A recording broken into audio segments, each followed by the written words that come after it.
Hello আমার ভালোবাসার বন্ধুরা, কেমন আছো সবাই? আশা করি সবাই ভালো আছো। তোমাদের জন্য আরও একটা নতুন ভিডিও নিয়ে আসলাম। আজ তোমাদের শোনাবো স্বামী না থাকায় শ্বশুর কিভাবে আমার সাথে খেলা করেছিল সেই মজার ঘটনা। বন্ধুরা, ঘটনাটি শুরু করার আগে ছোট্ট একটি অনুরোধ, ভিডিওটি শুরু থেকে শেষ পর্যন্ত দেখুন। আশা করি অনেক মজা পাবেন।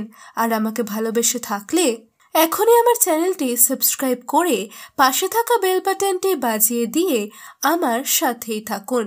বন্ধুরা, আমি শিমলা, বয়স 24 বছর। মাত্র আমার পড়াশোনা শেষ হয়েছে। লক্ষ্য করলাম বেশ কিছুদিন ধরে আমাদের বাড়িতে এক ভদ্রলোক আসা যাওয়া করছে। আমি তাকে এর আগে কখনো দেখিনি। পরে জানতে পারলাম ওনার নাম গোবিন্দ। উনি আমাকে ওনার ছেলের জন্য দেখতে এসেছিল, আর মাধ্যম হিসেবে ছিল আমাদের গ্রামের এক চাচা।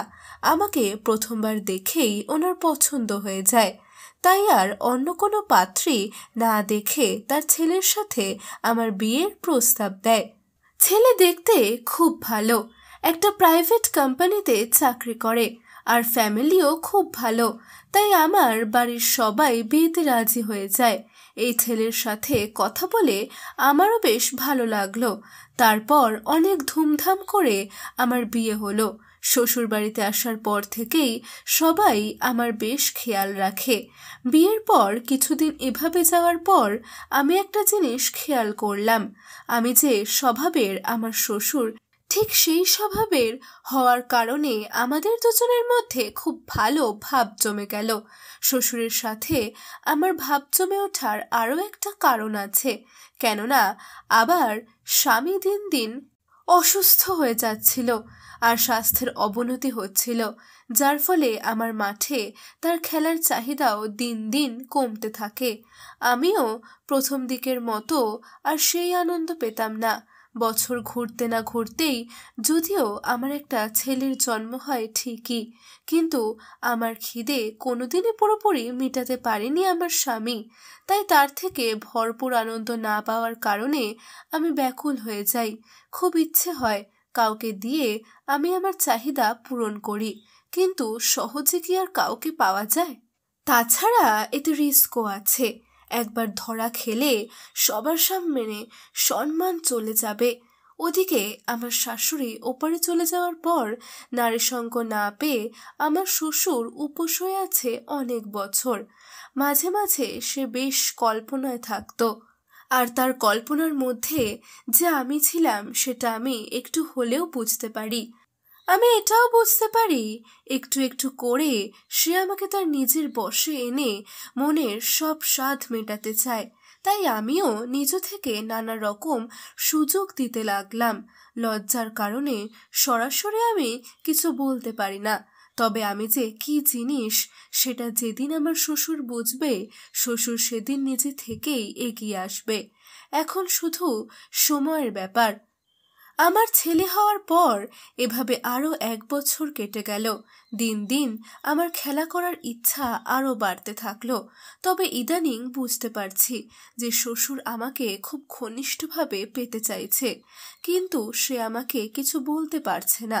কিছুদিন যেতে না যেতে হঠাৎ একদিন আমার স্বামী ওপারে চলে যায়। স্বামী ওপারে চলে যাওয়াতে আমার মন ভীষণ খারাপ হয়ে গেল। শ্বশুরের সান্ত্বনায় আমি নিজেকে সামলে নিলাম।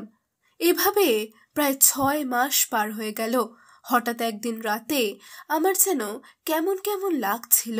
আবার কতদিন হলো আমার মাঠে কেউ খেলা করে না, তাই আমি খেলা করার জন্য ব্যাকুল হয়ে গেলাম।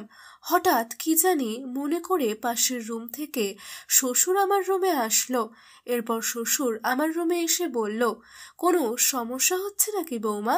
আমি বললাম, ভালো লাগছে না বাবা, মাথাটা খুব ব্যথা করছে।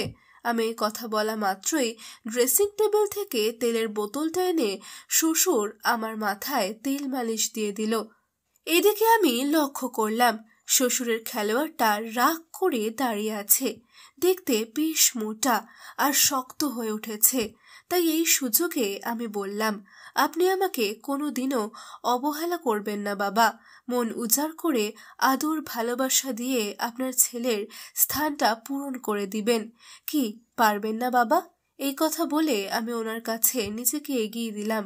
উনি বলল, বৌমা, তুমি কি বাকি জীবন ঠিক এমনভাবেই আমার কাছে থাকবে?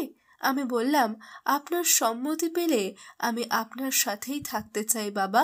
আমার এই কথা শুনে উনি আমার মাথায় হাত বুলিয়ে সান্ত্বনা দিয়ে রুম থেকে চলে গেল। আর আমিও শুয়ে শুয়ে ভাবতে লাগলাম, যেমন করেই হোক ওনাকে আমার বশে এনে ওনার ওই বড় আর শক্ত খেলোয়াড়টা আমার মাঠে নামাতেই হবে।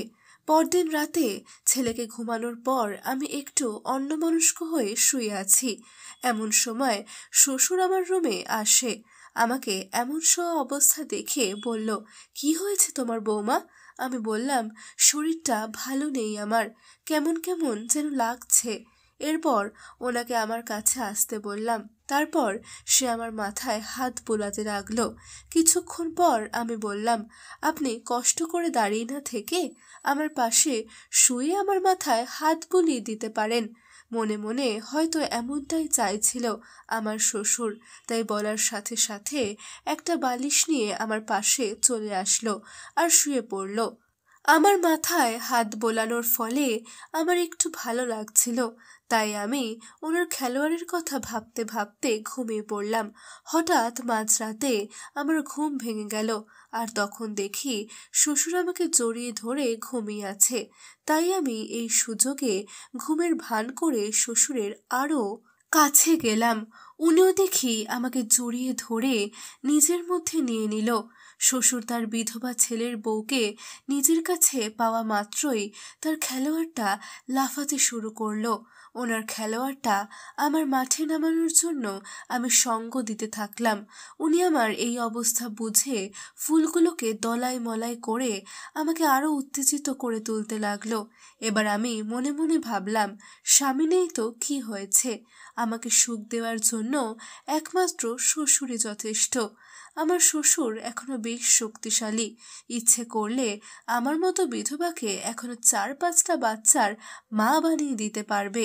এভাবে আমার শ্বশুর সেই রাতে 3বার তার খেলোয়াড় আমার মাঠে নামিয়ে ঘুমিয়ে পড়ল। পরদিন রাতে খাওয়া দাওয়া শেষ করে দেখি শ্বশুর চেয়ারে বসে ব্যবসার কিছু বাকি হিসাব করছিল। এমন সময় আমি ওনার পিঠে হাত রেখে বললাম, আপনি ঘুমাবেন না বাবা? উনি বললেন, এই তো বৌমা, হিসাবটা করেই ঘুমাবো, তুমি যাও, আমি একটু পরেই আসছি। আমি আমার শ্বশুরের হাত ধরে বললাম, হিসাব করার অনেক সময় পাবেন, এখন চলেন তো। এই বলে আমি ওনাকে জড়িয়ে ধরলাম, আর উনি উঠে দাঁড়িয়ে মুখোমুখি ভাবে আমার ঘাড়ে হাত রেখে বলল, তুমি চাইলে আমি দুনিয়ার সব কাজ বন্ধ করে দিব। আমি তখন ভাব নিয়ে মুখ ঘুরিয়ে বললাম, আপনি বুঝি বুঝতে পারেন না? আমার মাথায় আপনার হাত বুলিয়ে না দিলে আমার ঘুম আসে না।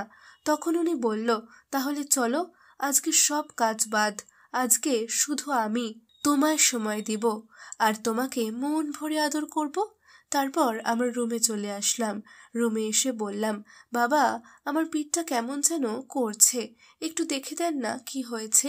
এবার উনি সুযোগ পেয়ে বলল, তুমি এমন টাইট কিছু পরে ঘুমালে আমি কি করে দেখব বলো তো? তারপর আমি পিঠটা ফাঁকা করে দিলাম, আর সেই সুযোগে সে আমার পিঠে হাত বুলাতে বুলাতে আমার সব কিছু উন্মুক্ত করে দিল। তারপর ধীরে ধীরে সে তার খেলোয়াড় আমার মাঠে নামিয়ে ঘষতে শুরু করলো। এবার আমি ওনার খেলোয়াড় আমার মাঠে নামাবার জন্য রেডি হয়ে গেলাম। সে আর দেরি না করে তার খেলোয়াড় আমার মাঠে নামিয়ে দিল। অনেকদিন পর মাঠে খেলোয়াড়ের আগমনে আমি সুখের সাগরে ভাসতে থাকলাম, আর আমরা দুজনেই সেই হারানো সুখ পেয়ে গেলাম। এভাবেই প্রতিদিন রাতে শ্বশুর আমার মাঠে তার খেলোয়াড় নামিয়ে মন ভরে খেলা করে আর ফুলের মধু খায়। বন্ধুরা, আজ এ পর্যন্তই। এরকম সুন্দর সুন্দর সব ঘটনা শুনতে আর ভিডিও পেতে এখনই আমার চ্যানেলটি সাবস্ক্রাইব করে নাও। আর আমাকে ভালোবেসে থাকলে এখনই ভিডিওটিতে একটা লাইক ও শেয়ার দিয়ে দাও। আর হ্যাঁ, তোমার মনটা যদি ভালো থাকে তাহলে অবশ্যই কমেন্ট করে জানাও। বন্ধুরা, আগামী পর্বে কেমন গল্প শুনতে চাও সেটা জানাতে ভুলে যেও না কিন্তু। এতক্ষণ আমার সাথে থাকার জন্য তোমাদের অসংখ্য ধন্যবাদ। সবাই ভালো থাকো, সুস্থ থাকো।